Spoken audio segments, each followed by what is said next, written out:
introducing the PDC World Darts Championship.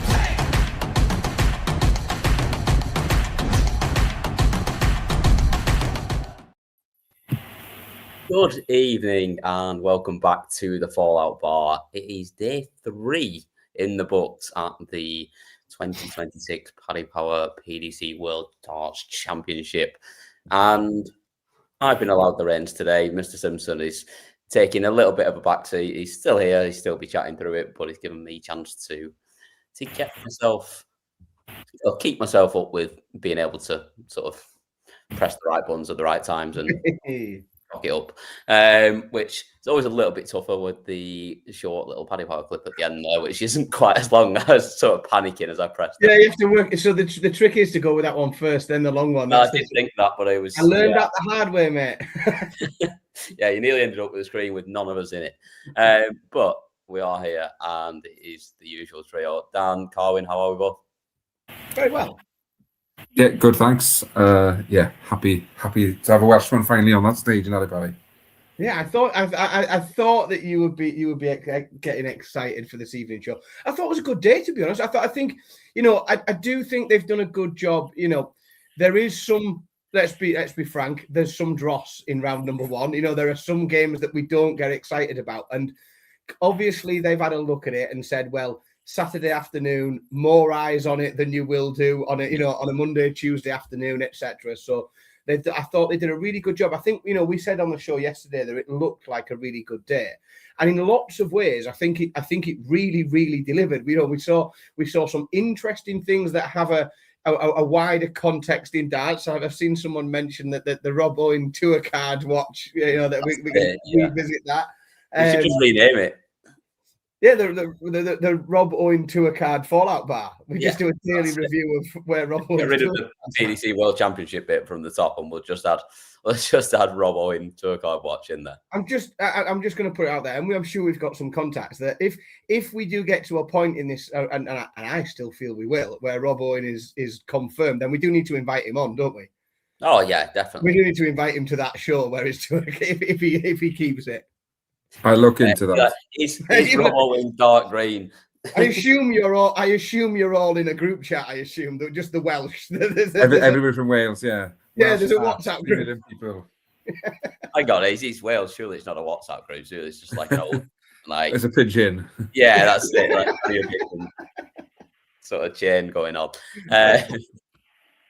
Let's get into it then, shall we? We'll start with the Welshman. He was first up on the stage today, and we saw David Davies up against Mario van den Boerhaarde in a game that I thought would be a little bit closer than this, Colin.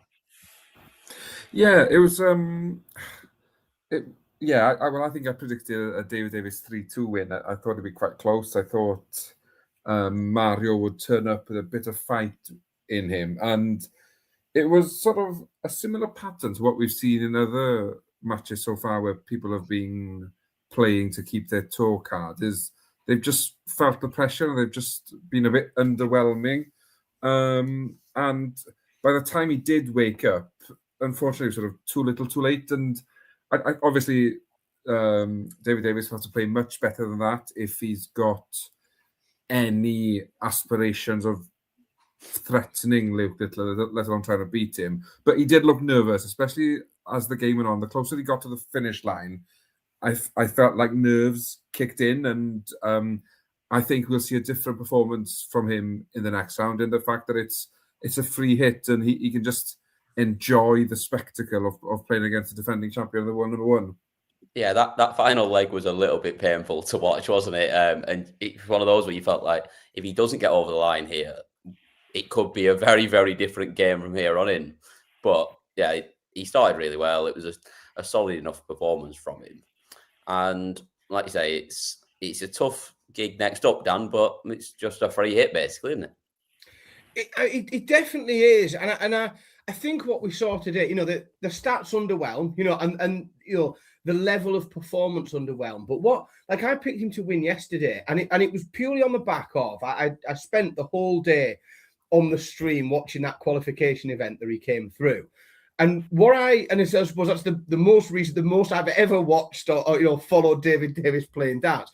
And what I noticed over the course of that day was he consistently, regardless of sort of what was going on in the match, just found a way to win. And he did it all the time. And that game today and the way that he went about it, it looked very much like a lot of those qualification games where it was just doing the right thing at the right time, keeping his opponent, because whilst, 3-0 looks very convincing. That second set was a 3-0. Set 1, set 3, they could have gone either way. And it was just those key moments of being able to, take out that double and just be slightly better than your opponent.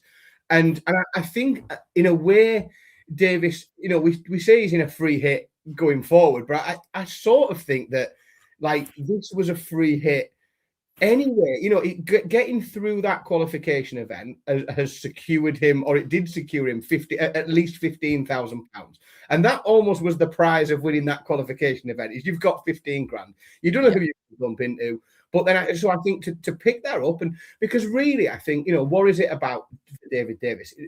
He's not going to go and win the World Championships.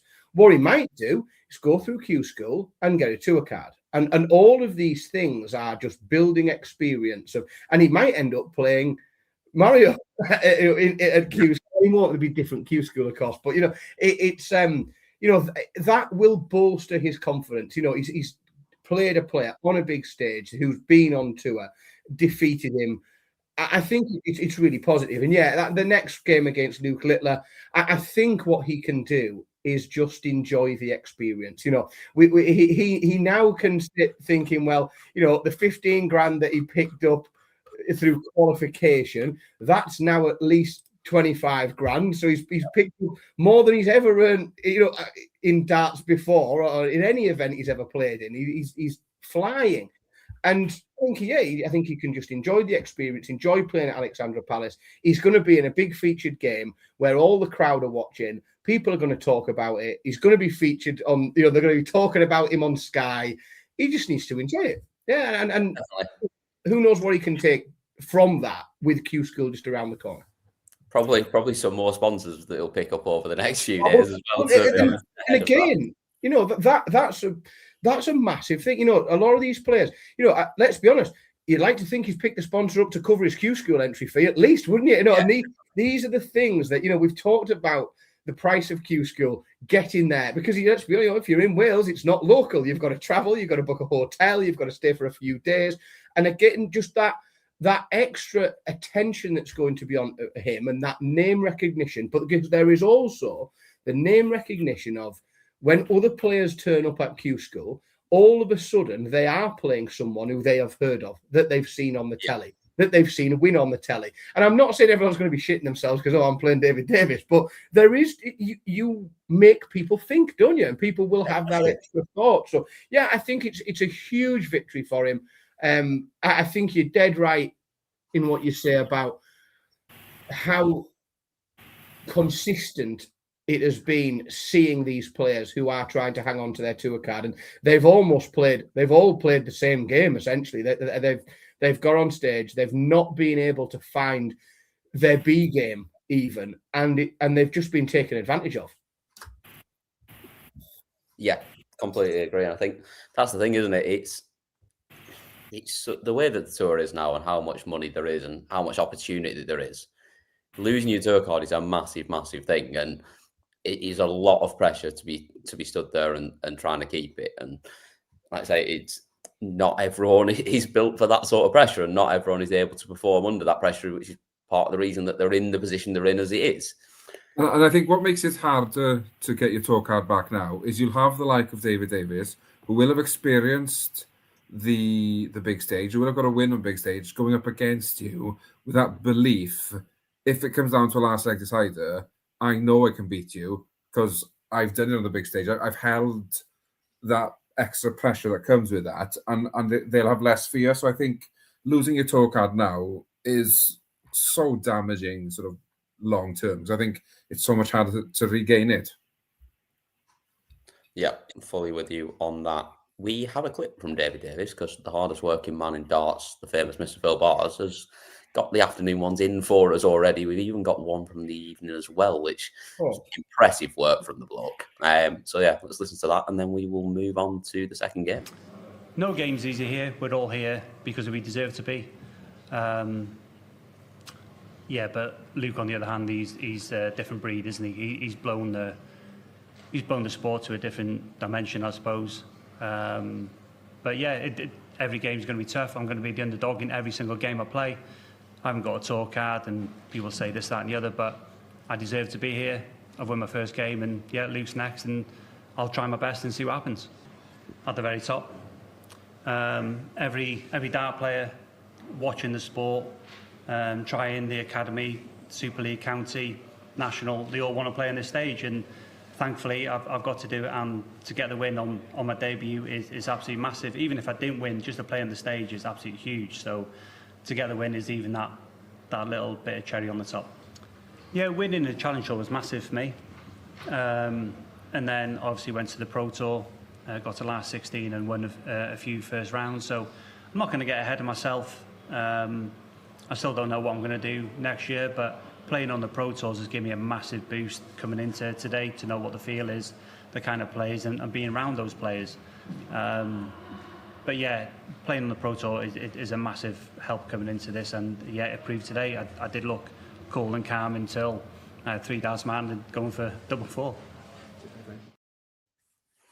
A very just likeable fella, isn't he? Like, he just speaks really well.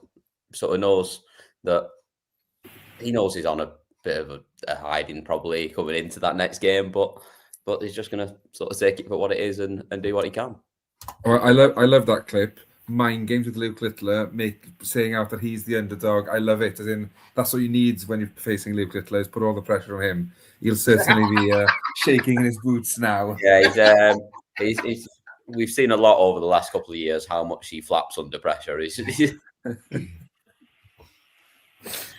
Right, second game of the afternoon, and this one was.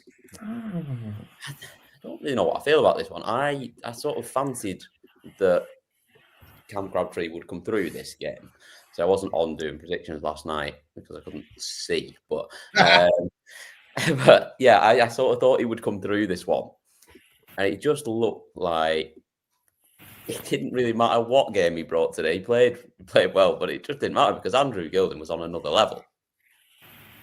I think, like, similarly to you, I thought Cam Crabtree was gonna.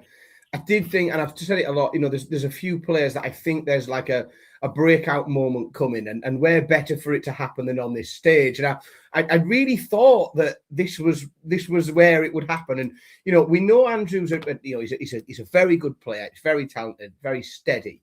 But I just thought that some of the that sort of youth would just come and get all excited and take it off a little bit. But if I'm honest, you look at the stats, it's sort of exactly where you expect, Andrew Gilden playing well to be, sort of 44% on his doubles, just shy of a 98 average. Like, he's played well. Like, he's played very well, in fact. And I just think Cam Crabtree couldn't, for whatever reason, couldn't find enough to really make it competitive. I mean, a lot of it was on the outer ring. I mean, he was behind on the averages, but even when he had chances, 3 from 14 on the doubles, 14 chances isn't enough. He needed to create more chances. The highest out, there was no check out at all in the match that involved 2 darts for him. At no point did he, set something up to leave a double and hit the double. Like, there was nothing like that. And it was really disjointed. It looked uncomfortable. And it's really not what I expected because he's so much better than that. I got a load of stick from Billy for convincing him that he was a quite good shout in the debutante section for the fantasy darts competition. So I was in the doghouse this afternoon but yeah, I don't know whether the occasion got to him. I don't know whether the stage got to him. I mean, I know that Andrew's a tough player to play against in terms of pace. He's very methodical. He doesn't slow you down. He's not. There is. I'm absolutely certain there is not a hint of gamesmanship in. Oh no, he is just. He is just. And you cannot move him from that. You can't speed him up. You can't do anything with him. You just have to. And he is a hard player to play against, but for whatever reason, I'm afraid Cam Crabtree just could not get near that level that was required today. Yeah, for me, it was the first two sets really. Like the first two sets, Gilding came into it, and I think he was something like 6 from 9 on the outer ring in the first two sets, but all of those none of them got out of a visit. So those misses, he still hit it in the same visit when he was at the board anyway. So it was just like every time he was just sort of not opening the door for Cam to have an opportunity at anything. Yeah, I think as well, like, the second set's really interesting in it because Cam Crabtree's averaged over 103 in that set, but he's only got 2 darts at a double and he's missed them both.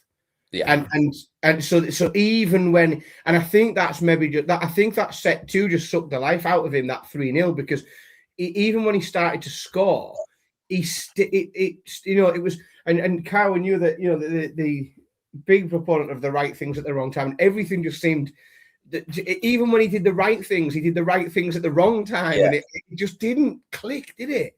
Well, you could see him in the background as well, couldn't you? Like every time Gilding went to the board, he was smiling because he just knew it was going. It felt like he got sucked in by the occasion and forgot he was there to win a game of darts. Because yes, he only got 14 darts at a double, but 9 of them came in the set he won. So technically, he did not have enough darts at a double in other sets to win the match. And yes, I think Gilding probably played slightly better than maybe because I thought Cam Crabtree was going to win 3-0. That was my bold prediction last night, based on what I saw in the Grand Slam and the way he played in those first 2 matches. I thought it was going to be a breeze. Now, whether it be the stage, whether it be the fact he's at the World Championship, I don't know, but it just I think it'd be a game he'll look back at over the next few days and think, I haven't given myself a fair account there of what I can do when I play darts, because with 103 average, you should be getting more than 2 darts at a double. You shouldn't be that far away in legs not to win them. Obviously, as you can mention, Gilding did finish well. He finished within the first visit he had at the double, but yeah, it's a disappointing end to the year for Crabtree, really, and I think you need to bounce back early next year to sort of get rid of the demons of Ali Pali. It does show that difference, though, doesn't it, as well, that we all sort of think, well, he's done it on a big stage, he's done it at the Grand Slam.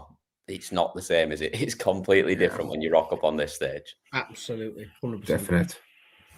We have got a clip from Andrew Gilding as well, so we'll hear from him, and then we will move on to game number 3. This one will mean £1 million. I'd like to, well, they don't know about it, but I'd like to buy next door's bungalow and expand the garden. You haven't told them that yet? No, of course not. I mean, I ain't got the money to tell them that. That would be security in my old age. Well, yeah, I mean, I was a bit of a late starter, so I didn't really invest in a pension or anything, so I got to keep going, otherwise I'm stuffed, really. Brilliant. That's a brilliant interview. That's one of my favourite ones that we've ever had before. What a way to announce going to buy next door.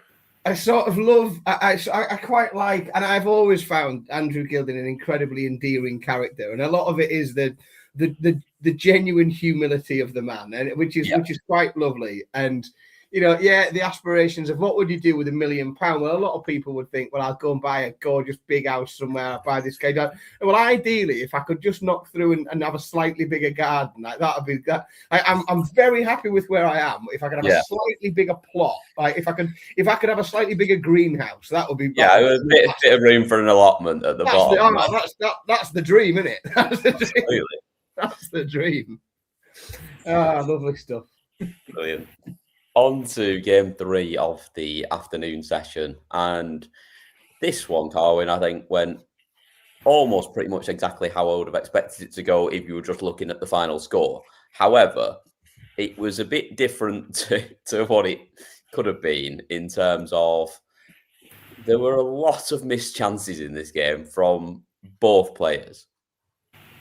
Oh, definitely. And I think Luke Woodhouse will be relieved to have got through it and sort of just chalk it down to a bad day at the office and move on. But for Boris, yeah, it's a missed opportunity, as in, especially when he pinches that first set on the 1-2-1, you're sort of thinking, right, you're in the game here now, sort of put pressure on your opponent. Because I think the first set, went against the Darts as well. So I think it was Boris who threw first in the second set, and then no, I'm completely wrong. It was Boris on Darts in the first set. But yeah, I think he would have been disappointed then not to kick on from there and to sort of roll over too easily in the second set. And once Woodhouse found his feet and got into the game, he just did enough to get through. As in, too many darts missed at a double from both players, really. But first sound, it's about winning and enjoying Christmas before sort of the stress of these darts. Yeah, and I think it was a performance, Dan, wasn't it, that just really solid again from Luke Woodhouse on the stage. Like I say, there were some missed chances at the outer ring, but overall, it's over 90 average again. It's pretty solid, and he's just a player that keeps turning up on big stages and performing. Yeah, and I was most impressed with him after like that first set. I was like concerned for Luke Woodhouse. I thought, because it's easy to get your head down, and it's easy to think like, oh shit, it's a long way back here, and I'm gonna have to do this. And then Boris wasn't playing amazing, but he found a way to win that set, and all of a sudden Luke's thinking, shit, I'm on the back foot. And I thought it showed that just the level of, composure and I know he's not a kid, but like maturity that he as a player that he showed, to just really keep his composure. And if you lose a tight one, the best thing you can do to resettle it is to come back and turn someone over and win a set 3-0, which is exactly what he did. And then from that point onwards, I even when we had the 3-2, I just thought, it's sort of Woodhouse's to throw away, and as long as he doesn't lose his head, then he'll be fine. And then as the more the game went on, I just thought, of the two of them, Boris is more likely to make a mistake. Boris is more likely to have a shitty visit, or more likely to miss a double. And yeah, it was steady. It was quite professional, and I think he will think though, and he'll feel. I think it's a good thing to feel it at this stage that he's sort of overcome something. He's come back. He's settled himself, and I think he'll take a lot from that moving forward in the tournament. I think it was probably quite a good game for Luke. Yeah, I think you're right. I think it's a little bit like what we said with Littler against Lewandowski. Like, he's been tested already. Like, he's not been pushed right close to the edge, but he's been tested enough to sort of give you that start in the competition where you think, I'm already sort of in a bit of a rhythm here now. I actually backed him to win 3-0 in this game at 2-0 down in the first set. And I'm fuming when Boris took out that 1-2-1. 13-1 I got with the sponsors at that point to win 3-0. So that was a bit of a fitna, but I'd only given it all back to Paddy Power anyway if I'd won it. So yeah, I don't imagine you're going to raise the issue with Boris next time you see him. No, I think I'll let him have that one. Let that one lie, will you? I think I'm more likely to raise the issue with Woodhouse's missed start of the ball, to be honest, before the 1-2-1, rather than to raise anything with Boris. I think anything that Boris does, if he says it's Wednesday, it's fucking Wednesday. We haven't got a clip from Luke Woodhouse, so we will go straight into the final game of the afternoon session, and Gary Anderson coming through a bit of a battle with Adam Hunt, and maybe a little bit closer than possibly people might have thought it'd be this one, Dan. Well, I really enjoyed it. If I'm on, I really enjoyed it because it other than like we didn't see like a big spectacular moment. We didn't, the Shanghai great, but we didn't see a huge box office moment within the game. But by God, it was watchable because I thought that they both threw at a good level. Adam Hunt certainly competed with Gary. There was a point in that match where I thought, oh, like this could go a bit wrong. And once Adam Hunt's 2-1 up, it can happen very quickly in set play, and it can happen really quick. Then he goes 2-1 up when you think, right, okay, and then he's back on throw in that deciding leg. In that deciding set. So even at 2-2, he's still on throw. And I thought, well, as long as you hold, Gary's not, he's playing all right, but he's not doing anything monstrous. So if you could get to the line. And a few times I thought he was going to do him. And, there's no substitute for experience. And I think experience alone is what got Gary Anderson through that game. I think we might hear about it if we've got a clip, but I know there was a bit of needle off stage. The handshake was frosty. Very much so. For someone that they're obviously relatively close, obviously sponsored him for a while. Yeah, they had a good relationship. These guys were like, I think there was a lot of, or I think Gary maybe thought there was an awful lot of mutual respect between them. Yeah. And I don't know whether there's a chance, isn't there, that Adams maybe felt that because they are so familiar and that they've got that relationship, that something like that can be said and everyone takes it as a joke. And because they're so, I mean, Christ, you say things to your mates in jest that you'd never dream of saying to someone you have not a good relationship with, because it would be perceived differently, wouldn't it? It's not. Yeah, I don't think there was anything from what I've heard about it. Obviously, Gary's not taking it particularly well, but I don't think there was anything from Adam that was sort of out of line. I think he was just basically trying to have a bit of fun. I think it sounds like. Yeah, and I think it's landed. I think he's had a swing at something, and he's thought, I'll nick this one. I'll take, and he's just been caught on it. Like Gary's jumped straight up, caught it, and just. It's obviously come on the back of, because I think it was the second break, so it's come on the back of Gary losing that set. So when Adams leveled it up, Gary's clearly at a point mentally where he's probably not ready for someone to take the piss. From what I took from it, I thought it was then after the first set. Oh, was it? It could have been. It could have. That might be me being mistaken, but yeah, I just think it's not. He's gone for a bit of a familiar jibe, and it's not landed. Yeah, I think that comment said at the end of the game, it's taken differently. I think that just shows the competitor in Gary and the desire he still has to win. And in that moment, he's in the zone of the game. He's only thinking about the game, and joking wasn't the right thing to do. But yeah, sort of, I agree with you with experience winning that match, and you always thought he was going to win, despite being 2-1 down and 1-0 down at the decider. You always felt at some point Adam Hunt's bottle might go and Gary would sweep in and get the win. And yeah, I think he'll just another one, just a good test for him to get through early on.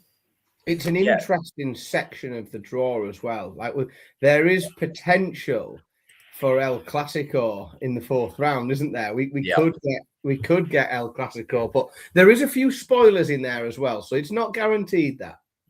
No, it's not. It's as much as we all want to see it, it doesn't always work out that way, and there's plenty of players in there that could sort of mess it up before that. But yeah, let's hear from Gary here what he had to say.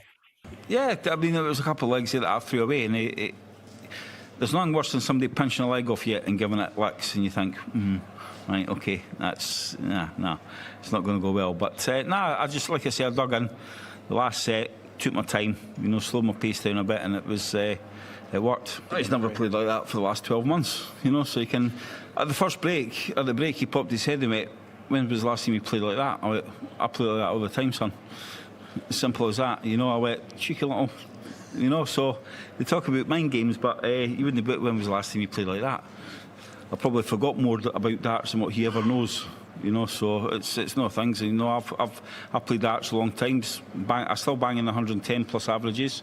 So yeah, I can still play the game how it should be. I don't know. That's up to you to decide. I know what I think, but I can't say because I get into trouble every time I say it. Brilliant. I'm sure Mr. Bars will be working on clarifying some of those points. Yeah, absolutely. On the YouTube channel. You almost want him to get to the semi-finals. We get more of these interviews for the next 2-3 weeks. That's it. So, yeah, the more Gary we get, the better. Definitely. Bring them on, as many as we can get, please. All right, into the evening session then, and the feel-good story of the day. Like, Gary winning's great. We all love seeing Gary win, and David Davis winning was obviously a lovely moment for him as well, and for Rob Owen. But this was the one. Paul Lim beating Jeffrey de Graaf 3-1. It's just magical, wasn't it? I don't know. As in, Jeffrey de Graaf has played the occasion, not darts there, because he's hit 8 maximums. He's almost at 40% on his doubles, yet he's only averaged 86. As in, there's a lot. He should be as well. Oh, well, sorry. There was a lot of shit in there as well. Oh, there was a lot of shit in there, and I obviously delighted for Paul Lim. As in, any time he graces a World Championship stage, I think it's something we should enjoy. But if this was any other game, I think people would be like, "What an awful game of darts!" As in, it's the Paul Lim effect here. It's a bit like Ian White and Mervyn King. If I was any of the other two players averaged 81, we'd be slating them. But because it was them two, it's nostalgia. Same with Paul Lim. As in, credit to him for still being as good as he is at the age he is. But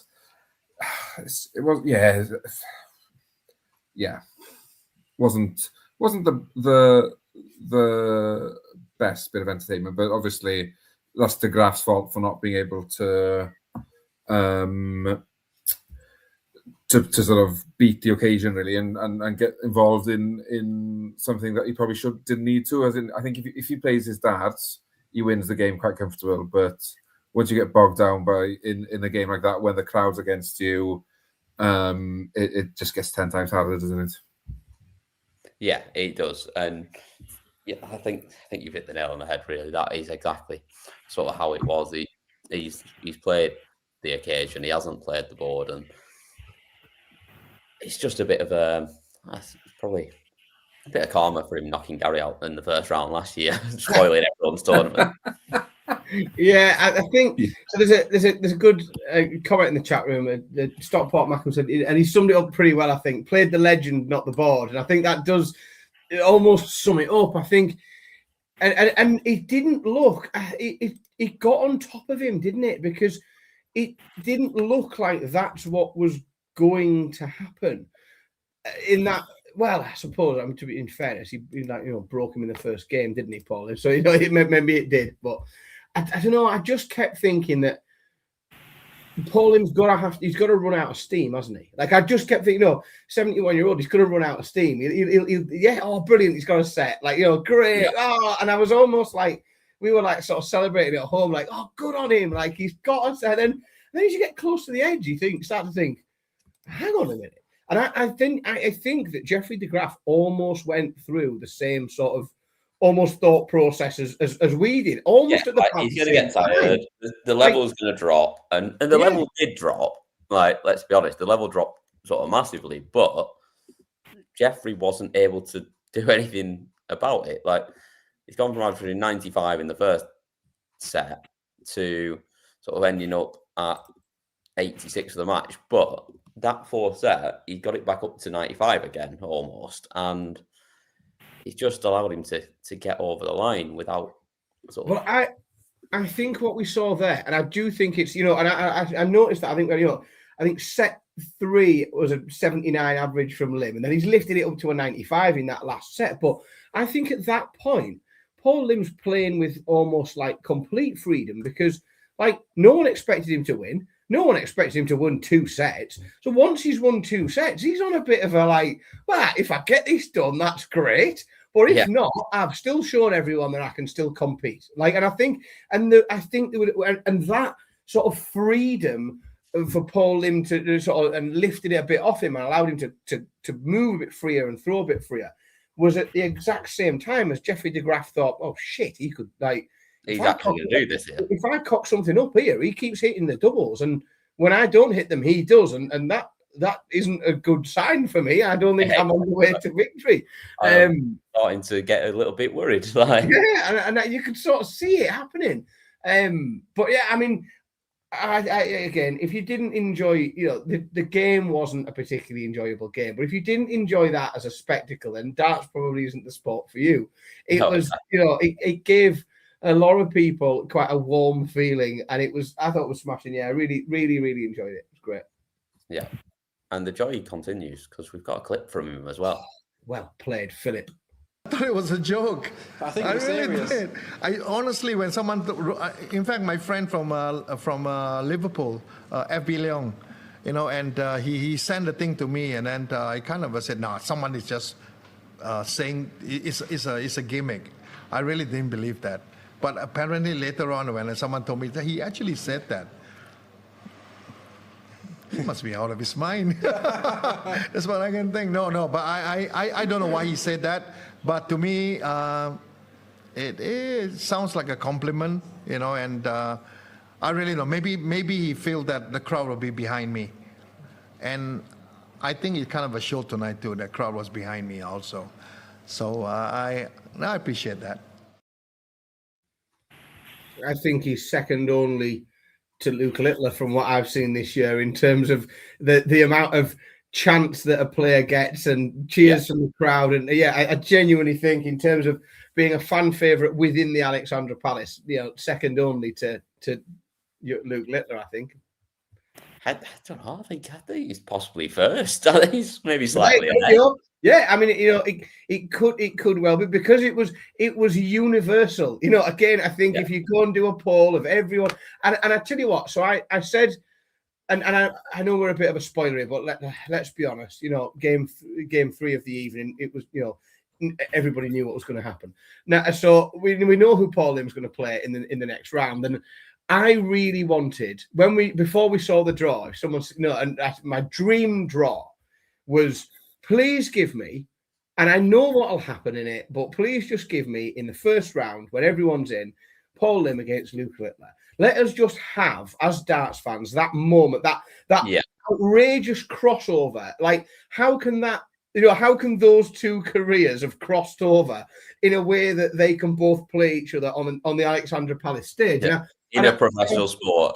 It makes no sense. 71, like. Yeah. It makes no sense at all that could happen. Paul Lim had essentially achieved everything he's really achieved in darts before Luke was born. It was, and I thought, give me that. But I think, well, if I can't have that, what's my second? Right, well, what's my second Christmas present that I want from the universe of darts? Can I have Humphreys game? Yeah, can I have Paul Lim against Luke Humphreys? And then, like I said, the universe has contrived to give us. And again, nobody thinks that Paul Lim is going to go on a run and win the world title. So what do we want out of it? Well, we want to see him get a win on that stage and all celebrate it, and it's amazing. Yeah. And then we want to see him on there. We want a bit of a changing of the guard. We want to see those careers cross over and that little bit on a massive Venn diagram of just these two people that ended up actually playing each other in the World Championships on a stage together. It's amazing. Yeah, it is. And I get the feeling that we will not get repeats of the last time they played each other on this stage 6 years ago. No. think now that Mr. Humphreys is slightly beyond. He's moved on a little bit as he developed. Some would argue he's developed into a decent player. A little bit, yeah. Over the last couple of years, he's sort of learned how to throw a dart a little bit better. Third game second game. Now I get lost here. I got all confused with Paul Lim nostalgia. Second game of the evening, Vessel Nyman against Evil Charlie, Karol Sedlacek. And this, for me, was performance of the day and possibly performance of the tournament. I know Littler was slightly higher in the average by a couple of ticks, but Vessel Nyman was absolutely excellent in this game, Colin. Yeah, and I think I agree with you. I'd probably make this the performance of the tournament so far. I know, Littler stats are slightly better, but you expect that from Littler. And I think at the moment, Sedlacek is probably a tougher opponent than Labanauskas.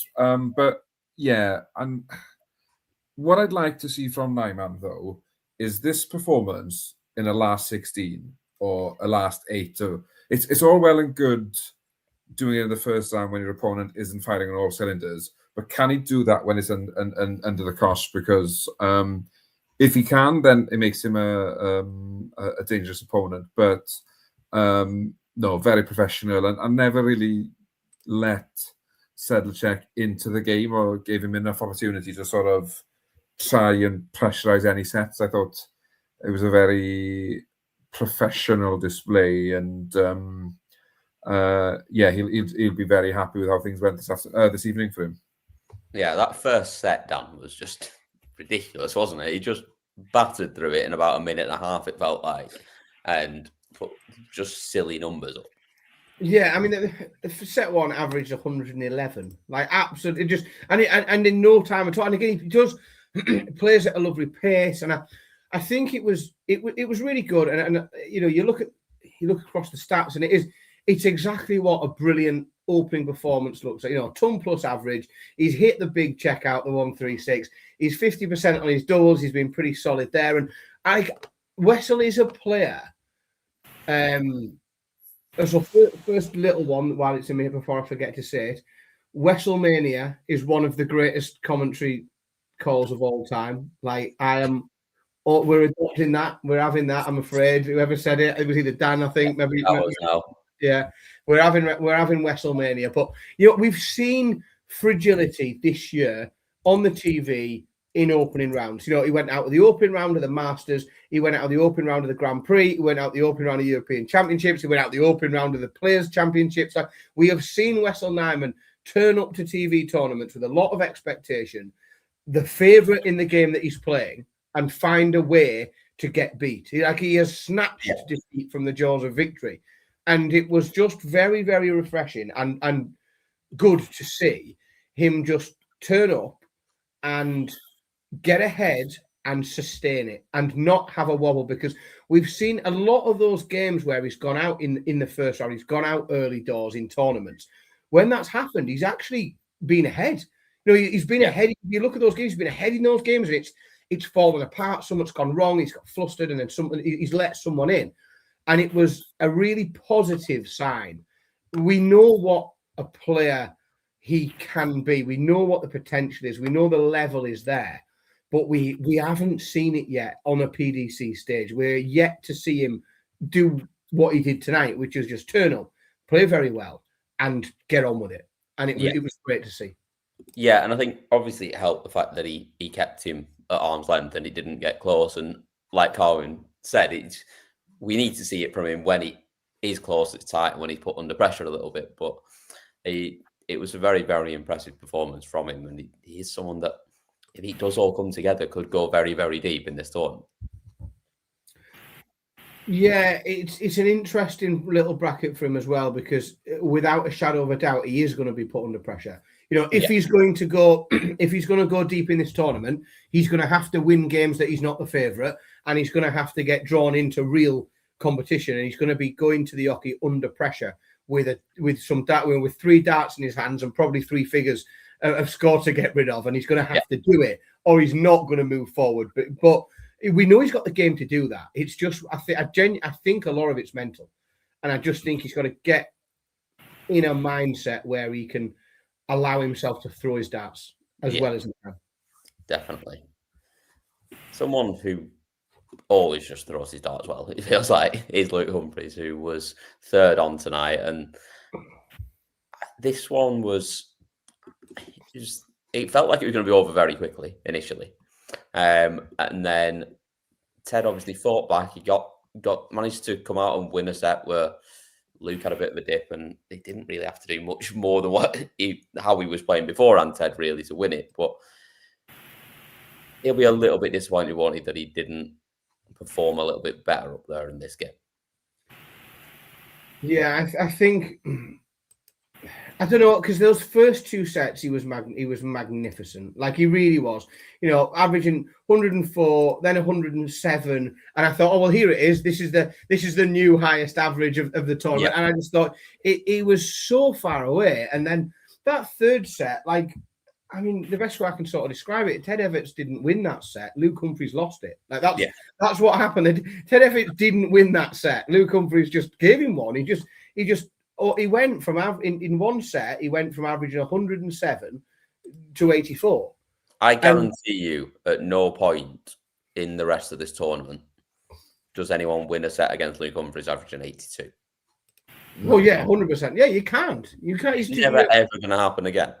No, it's really strange, and I think obviously that the positive thing for Luke is he, like, in a way, he's got away with one, because if that's leg play and you dip like that, then what happens is your opponent rattles a few off on, you're conscious of, and then you've got to find a way to catch them back up or reestablish the gap. And I think sets, I think there's a mindset to sets where you can reset yourself. That's over. We can put that behind us now. We're back to zero. Here I go again, another 105 average. Like, I can, and I think that sometimes that can be quite beneficial for the best players, because they know that level is there. They don't really have to fight. They don't have to go looking for it too far. They just know it's there. And yeah, I don't really know what happened in that third set, but it was, I mean, he just gave him one, just conceded one, and then thought, I better just get this done now before it gets messy. Yeah, and then obviously the level went straight back up to where we expect it to be. Put it back quickly, yeah.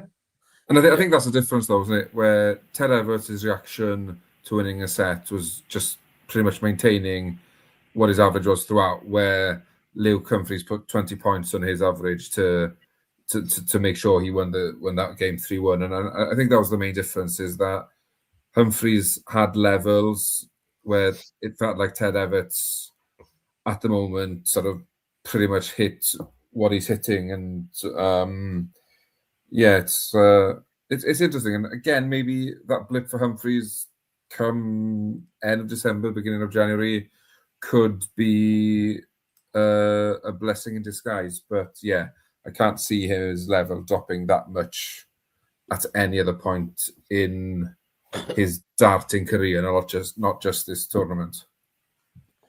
No, I fully agree with you there. We have got a clip from him as well. Unbelievable work from Philip again. Unbelievable work with it, especially with the internet he's having to contend with down there. I know, yeah.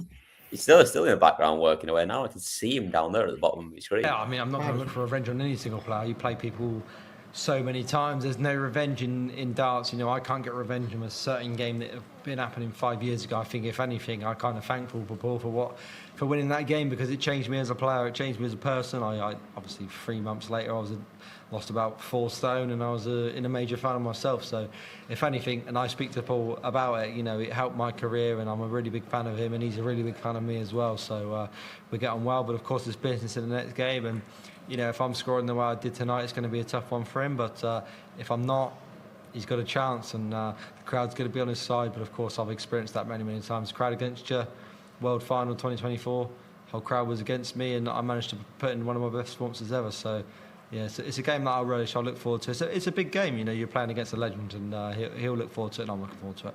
No, it's not the best I've felt in a long, long time. I felt like this way for a long, long time myself. The last 2 months I've been playing like this in Grand Prix, Grand Slam, Europeans, maybe not in the players, but I've been playing like this for a good few months now, and this sort of slower approach to my throw is definitely working. It's kind of like, I feel like I can play even better, which is good for me. It's easy saying that, you got to do it, but I feel like I can play even better than I'm showing. And for me, it was a good start. Kind of disappointed only from the fact that I let my guard down a little bit, and Ted jumped all over it. But Ted is a class player. I do think, and I know that what he doesn't give us is the we don't get the talking points that we get from a Gary Anderson interview and a James Wade interview, but I firmly believe he is the best. He's the best interview in darts because I think more than anybody else, he gives you exactly what his thoughts are in a way that is like really, really articulated, well. But then also, he does he has come out and he said, "I'm going to win the world," and he does give it some. But then I just think, it's really, really good. I couldn't get bored of listening to that bloke be interviewed about that. So I think it's such a bit of a gift to the game to have him, at the top end of the sport. And I do think that, he suffered a little bit when he was world number one because he didn't get the attention that he maybe deserved. But it's easy to see now how, if you put him and you sit him in a room and you put a lot of cameras in there and a lot of microphones and you put the rest of the top 10, he puts it across better than anybody else, doesn't he? Yeah, he does. Yeah, he speaks really, really well. And I'm same as you. I never ever get bored of listening to him. The one thing I will say, he says that game doesn't haunt him.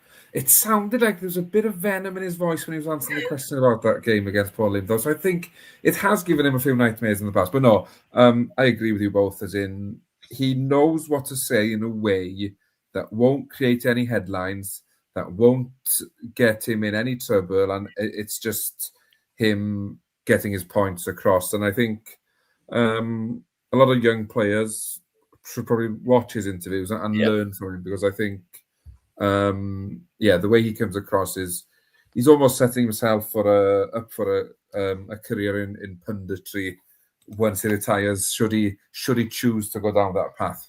Yeah, he's just, like I say, he's just really natural as well, though. That's the thing with him.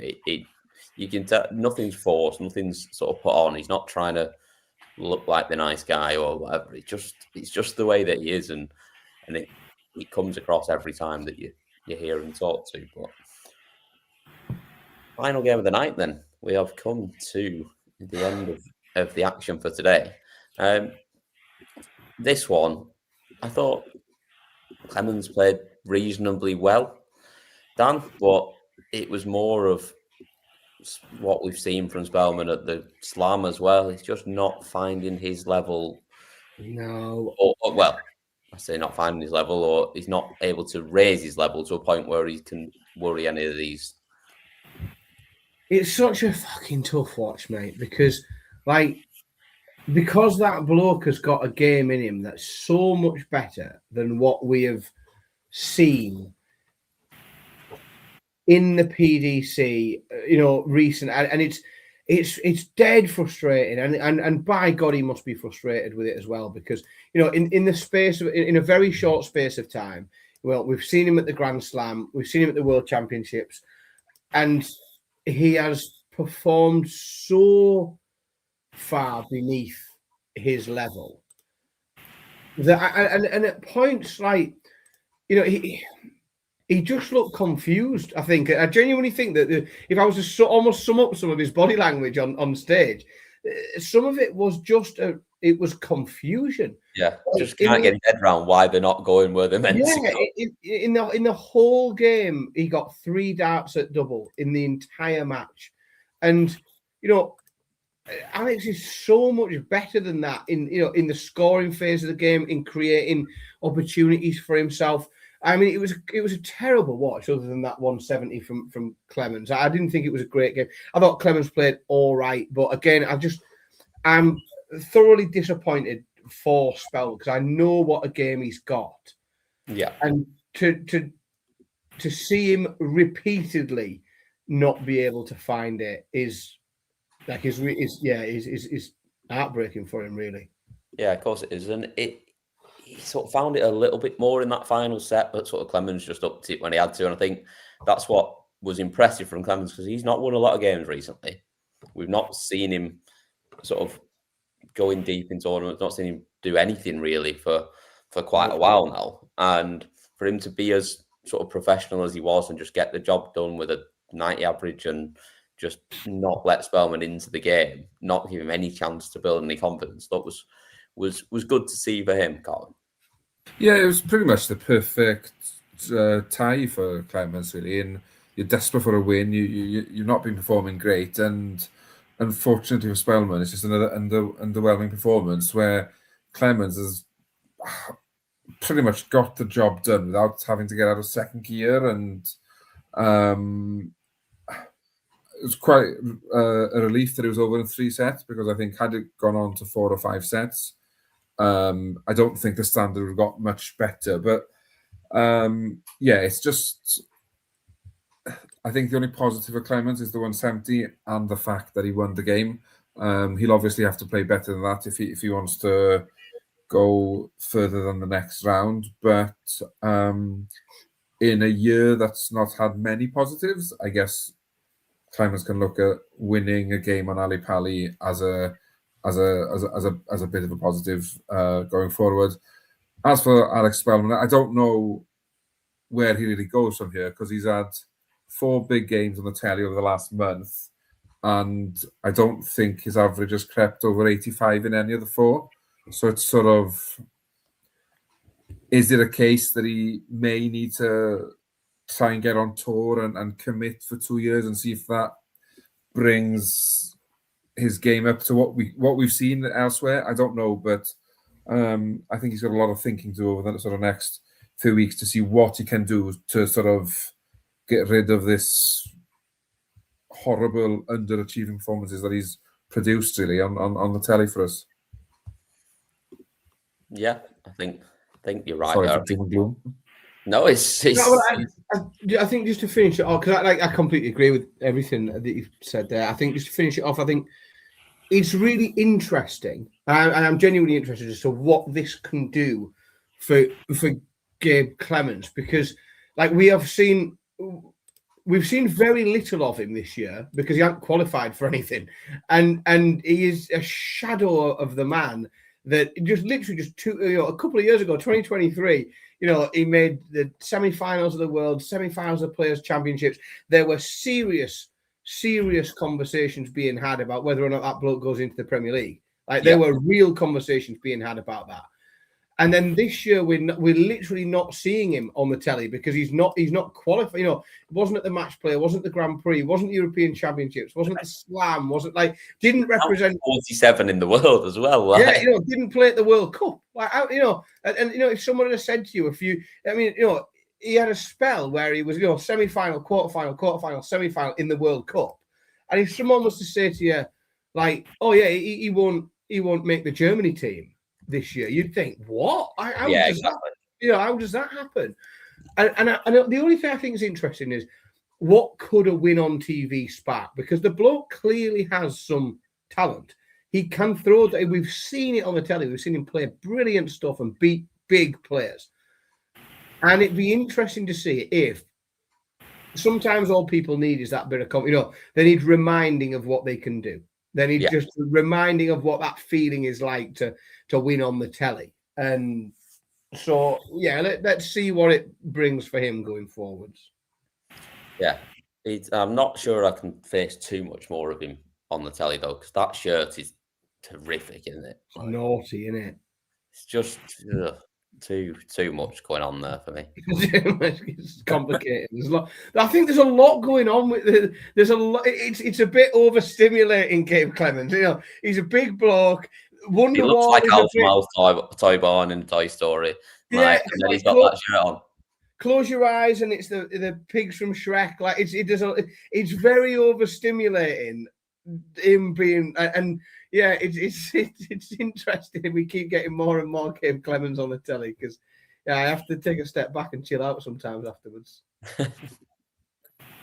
Right, that is us done for today's action. So it's time now for predictions, and it's time for you lot to get involved. Well, you'll get involved anyway in the chat all the way as we go along, but to get involved and tell us why we're wrong and that you're right, and basically just have a bit of fun and see if we can all get 8 out of 8. So we will go. Obviously, if you want to get involved and you can't, that is because you're not subscribed to us. So make sure you click Yeah, I know. It shouldn't even be in here if you've not. But Oh, what are people doing not being subscribed? There's a pretty hard rule that, like, if everyone subscribes and then send it to all the people in your phone, so go to your nan's house, subscribe on behalf of her, yeah, let's get it done.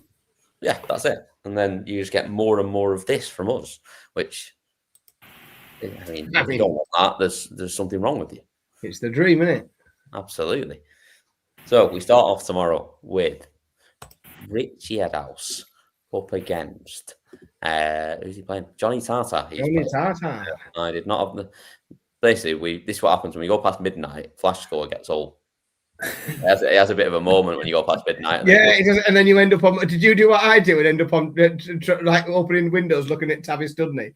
Well, it literally just wouldn't give me anything at first. It was just. Oh, see, I'd flicked into tomorrow, so then I'd had tomorrow's was Monday, and I was thinking Monday, yeah. He's not playing tomorrow. Yeah, mine all just went blank, and then I had to refresh it, and then it came up with it. So yeah, you can go first, Dan. Richie Edhouse against Johnny Tata. Where are you going? Well, logic says that this should be a comfortable Edhouse win, but Richie Edhouse has shown me absolutely nothing this year. And again, that we all have to, I think, now just come to terms with the fact that European Championship win, whilst amazing, we love to see an underdog win.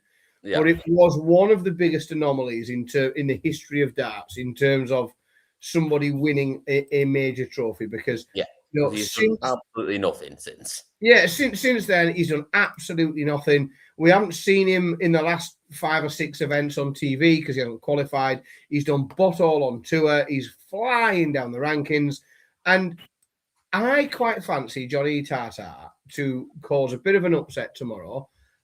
So I'm going to go 3-2 to the New Zealander.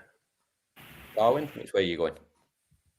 Yeah, I'm sort of in agreement with everything that you said there, Dan.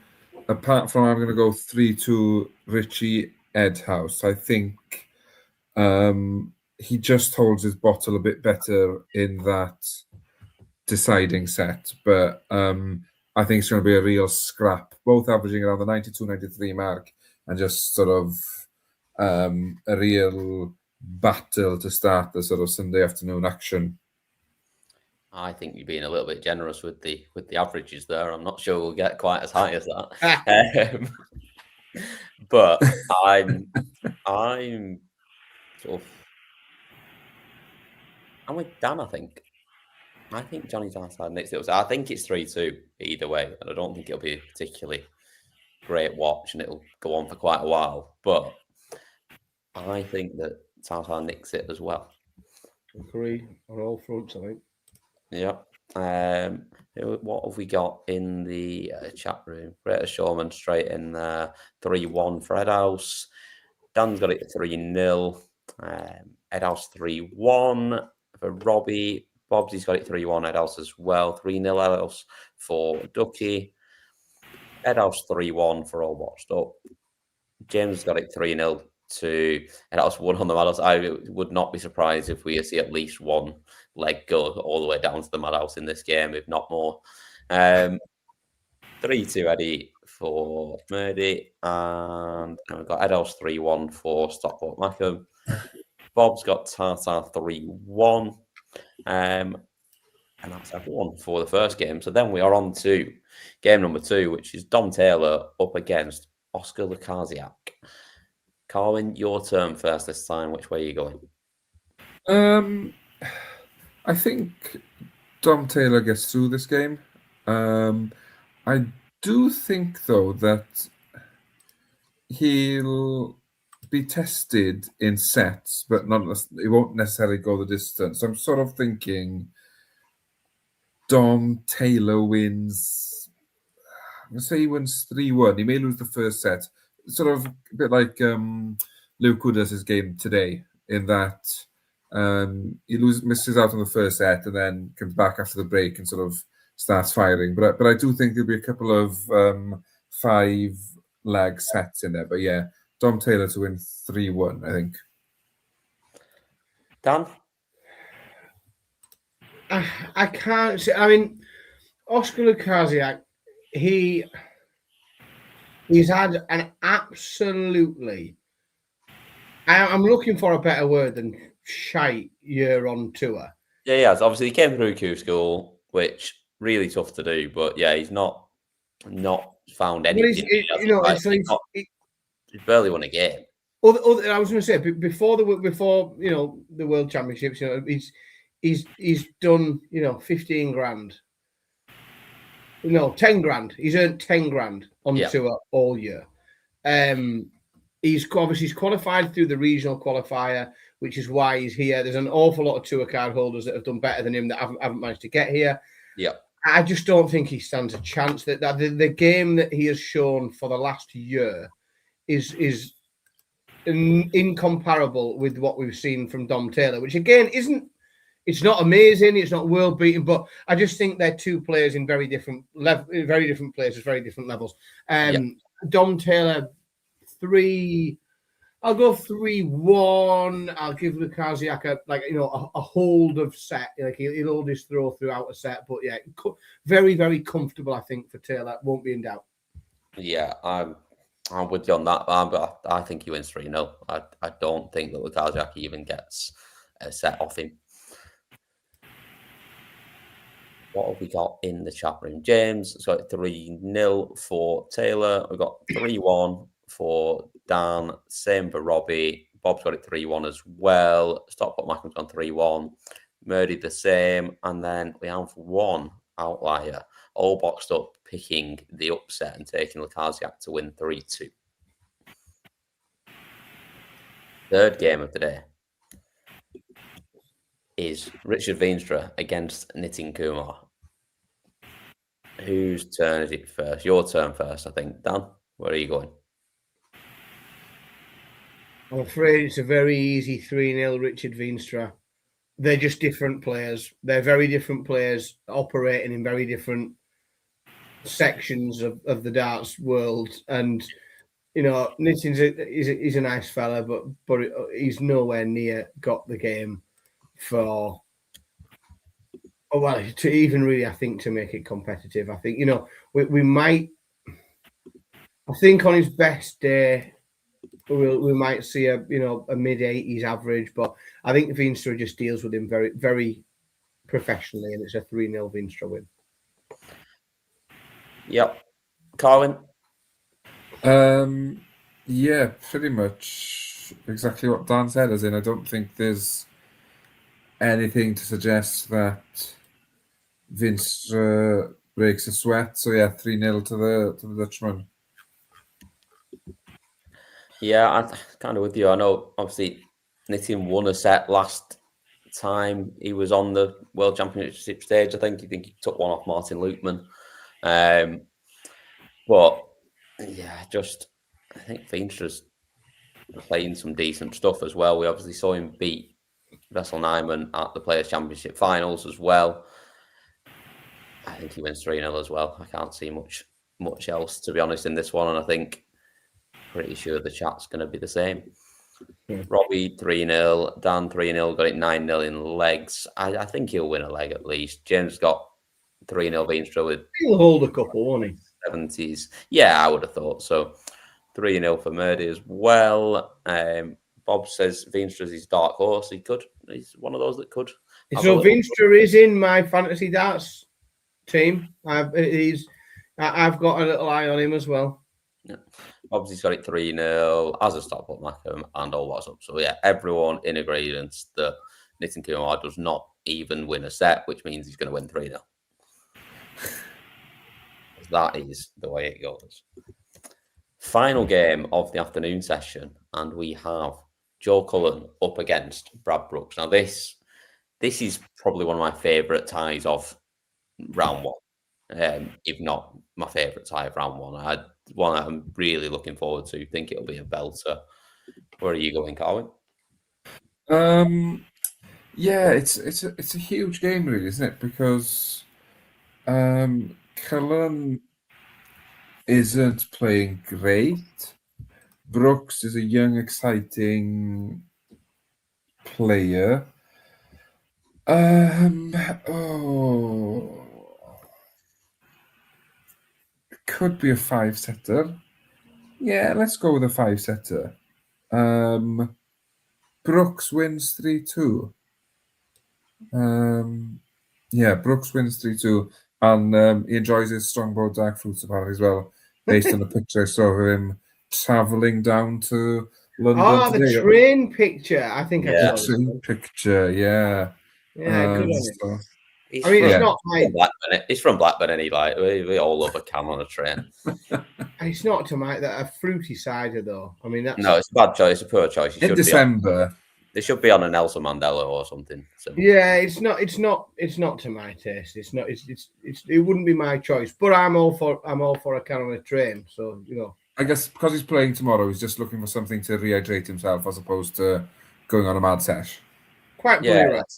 Either that or he'd been on a mad sesh the night before, and it was just the first one just to warm him up and ease his way back in. Mr. Simpson, where are you going? Well, I think we have to keep in the back of our mind Robbo in tour card watch. We do. We always keep that in the back. No, so Joe Cullen's such an interesting one. So, and I know he's been off the boil a little bit of late, but this is the only televised PDC tournament that Joe Cullen hasn't made a quarterfinal at least in. Obviously, we've seen him win on the telly. We've seen loads of quarterfinals, semi-finals. This is he is not good at Alexandra Palace. He does get dragged into big, dramatic games, but he doesn't get the job done at Alexandra Palace. What we are missing, though, what we've not mentioned yet, is the fact that he's going to be fucked off again because Brad Brooks is favourite for this. Yeah, and I sort of think rightly so. Yeah, same as last year. There's a reason that Nyman was favourite coming into it last year as well. Yeah, if you're the bookie, you need to protect yourself a little bit from what might probably happen, don't you? Like that's how it works, isn't it? And if the bookies didn't do that, they'd be as skint as us. Yeah, that's it. It's the reason that you never see a skint one. Yeah, exactly. So, but I again, and maybe it's heart over head. I've waited 2 years now for the resurgence of Joe Cullen. And I think, oh, fucking brilliant, because you beat Bradley Brooks and you win another game, and then you get to play Luke Litter in the third round, don't you? That's fucking spectacular. But I think Joe Cullen wins 3-2. I think we do see a really good game. I think we see high averages from both of them. But yeah, I think I'm going to go 3-2 Cullen. I think it's going to be a good game. I think it's going to be close. Like I said, I think I'm just going the other way. I'm with Carwin. I think it's 3-2 Brooks, but I think it's a belter, and wouldn't really mind whichever way it went, to be honest. Robbie's got Cullen 3-1. James got Brooks 3-2. Cullen 3-2 and 4-2 in the design set. Dan loves putting in a good detailed prediction. We love to see that. Brooks 3-2 for Bobsy. Bob's got it. Oh, sorry, excuse me. Bob's got it. Cullen 3-2. Rolling card helper there. He's not missed it. Cullen 3-2 just on stage experience for Murdy. We've got 3-2 for Cullen for Stockport Mackham. Brooks 3-2 from All Boxed Up. And then I think that's it, to be honest. We're going to have to get some graphics made up, aren't we? For that, we need some graphics or a little intro for Robbo in tour card watch. Yeah, I think that's ideally a video of dancing to Staying Alive. Yeah, ideally, what we could do with is, if only there was someone in the team that could maybe make this multilingual. I'm sure we could get this into Welsh. Couldn't we? We could get true, yeah. Carwin. Yes, yeah, we can put Russell something together. Marvelous, brilliant. Right, on to. Hang on. Just before we go on to that, I need another prediction from you, Mr. Simpson, because I mean, you're probably not going to be focusing much on the darts tomorrow afternoon anyway. Well, you know, I did have to sort of, when we got to Veenstra and Kumar, I sort of thought, oh, I'm not going to be watching this. I'm not going to be watching this. Let's have your prediction for the big one tomorrow. Oh, my prediction is absolute chaos. But the only things I can tell you is there will be over 5.5 goals. It's a 3-all. It's a 3-all, and the last goal goes in after 85 minutes. Well, there we are. That is not what I thought. Yes. I thought you would be bullishly sticking to a Newcastle win. We're not bullish at the minute. Like, and it's a fine line to tread, isn't it? Being bullish on the eve of a potential, there is one team in the ascendancy to there tomorrow, and the other one's sort of, we don't really know what we are at the minute, and we don't really. It's took us like 5 months, and we still haven't worked out what we are this year. And yeah, sometimes being bullish can be a dangerous thing. I think there's goals in it. I think it's a 3-all, and I think the last goal scored in after 85 minutes. I think it goes all the way. Yeah. The more important prediction for tomorrow is which one of Princess Diana's hairstyles Anthony Gordon's going to go with for tomorrow. Oh, it's magnificent, isn't it? I love. As a bloke who has to put a cap on when he hadn't cut his hair because he's losing it so badly, I can only admire it. I think it's although it's rare that Mrs. S weighs in and comments on sports when they're on the television.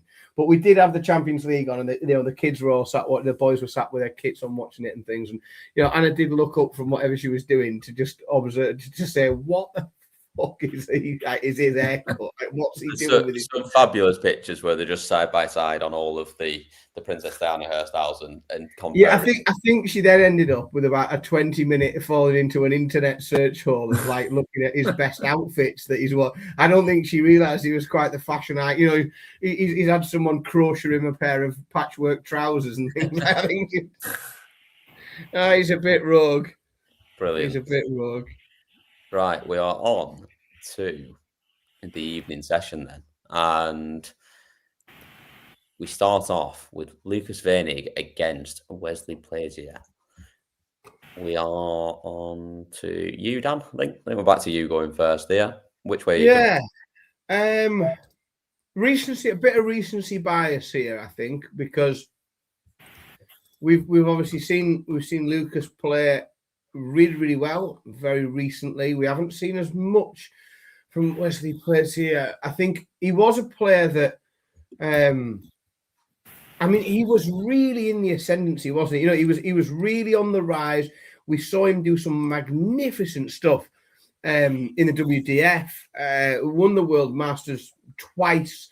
And then I think we really thought he was going to light up in the PDC. I think we can almost draw a parallel, Cam, in that it all sort of, after he had that pint with you, after I knew that was coming. It was all going so well, and then he went for a pint with Cam McFarlane, and all of a sudden the wheels have fallen off. Won't be the first or the last time, to be honest with you. You've made a habit of this. But yeah, I do think that the recency bias, that a really impressive quarterfinal that we saw from the Slam at Lucas Venig, that I just think that the momentum is with him, for want of a better way to put it. And because of that momentum, I'll go Lucas Venig 3-1. Carwyn, which way are you going? Yeah, I think 6 weeks ago, I don't think I'd have had it as one-sided as I probably think it's going to be now. When you've got one player sort of doing everything right, and then the other player sort of just hasn't really done what we sort of expected from him. And so yeah, I think 3-1 Lucas Venig is pretty much where I am at the moment as well, really, with this game. Yeah, I think. Sorry, boring.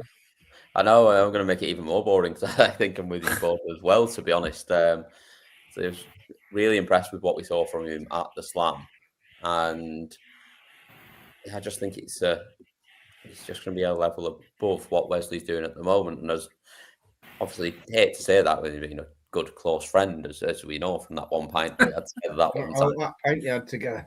I know. It's also probably the best example of a pair of Russian dolls in history. Because I am absolutely convinced that you could completely fit wholly inside him. He could fit 100% inside him. It is a good old little thing of like pictures of me with darts players. Could be a lot of fun. We've got Vessel Nyman doing our end of season presentation for our league.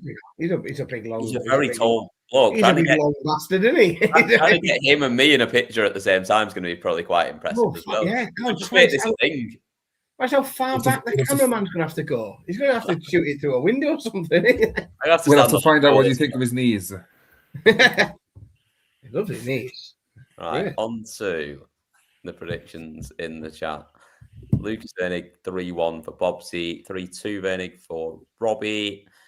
Dan's got it 3-2 for Wesley, Vernig 3-2 for Bob, 3-1 Vernig for Stockport Maccamees with all of us 3.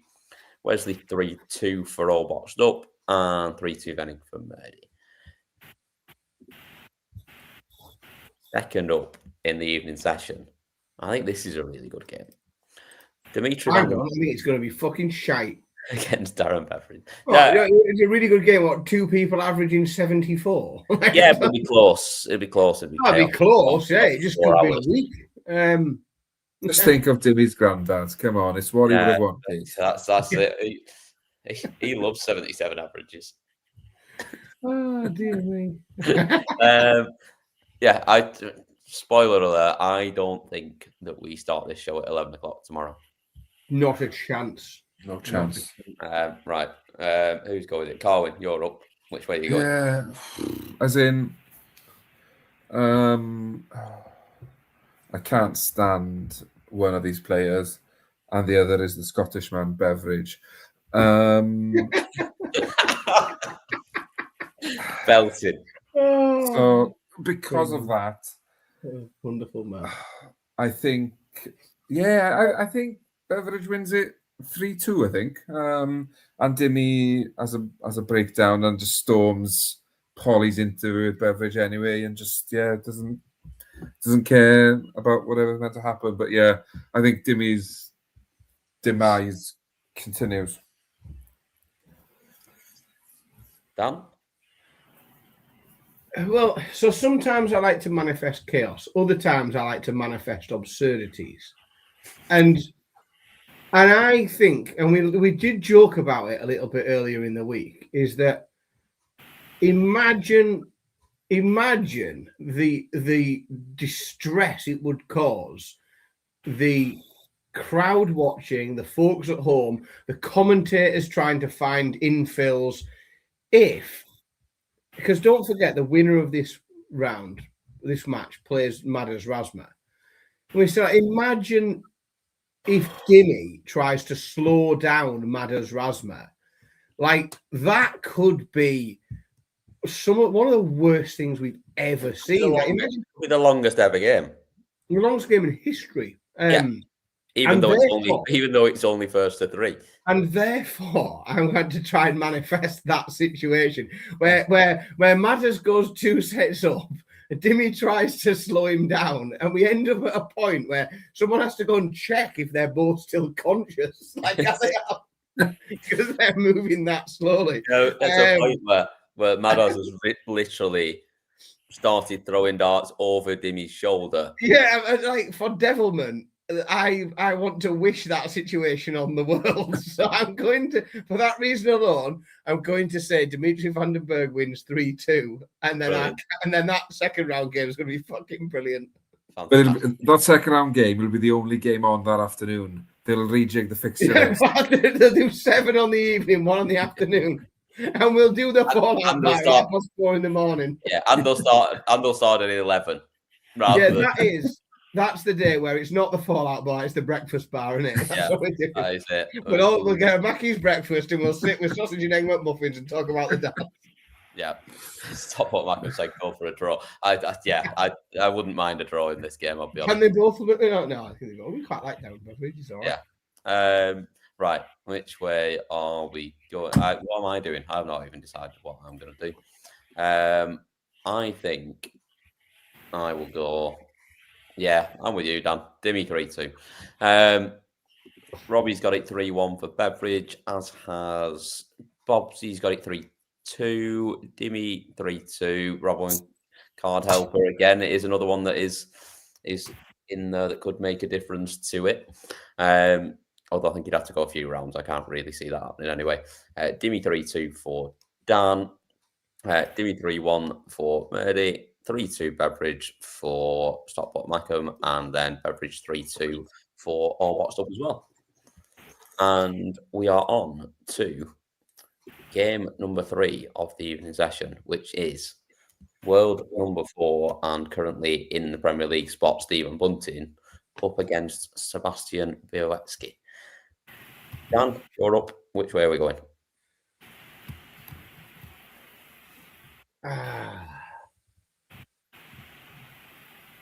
Seb has got a real game in him. He's never beat Stephen Bunting, ever. And I probably just think that whilst I do think Bunting has a banana skin in him, like he shouldn't have got beat by Gurney at the Players' Championship finals. He shouldn't have got beat by Woodhouse and Schindler at the Grand Slam and Toilo. Like that all shouldn't have happened. But I think he's a bit of a big game, Charlie, and I think he comes. And even though he's a bit out of sorts and Seb is a bit of a player, I think Bunting probably comfortably does him. And I'm inclined to go, and I never do this with Bunting because I think he's a bit fragile, but 3-0 Bunting. Carwin? Yeah, I think I'm with you. I think I want to give Seb a set, but I often find in these sort of big opportunity matches, he doesn't quite see the job through and he doesn't quite get to that level to sort of really put them under pressure.